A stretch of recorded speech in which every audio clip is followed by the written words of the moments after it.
Welcome to psychology. இது பெற்றோர்களுக்கு. உங்கள் குழந்தைகளை அடிக்காதீர்கள், மன்னியுங்கள், தண்டிக்காதீர்கள். ஆமாங்க, இதுதான் இன்னைக்கான டாபிக்.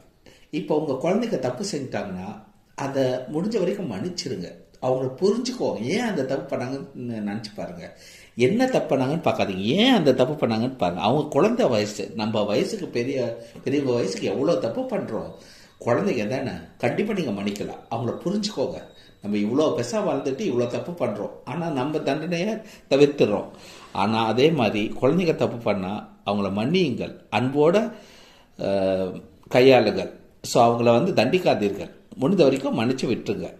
ஸோ பெற்றவங்களாம் நீங்கள் என்ன பண்ணணும்னா அவங்களுக்கு புரிய வைக்கணும். இது தப்பு, இது செய்யக்கூடாது, பெற்றவங்க சொல்கிறத கேட்கணும், அப்பா அம்மா சொல்கிறத கேட்கணும் அப்படின்னு புரிய வைங்க. தண்டிக்காதீர்கள். தயவு செஞ்சு குழந்தைகளை தண்டிக்காதீர்கள், அதை தவிர்த்து விடுங்கள். Thank you so much.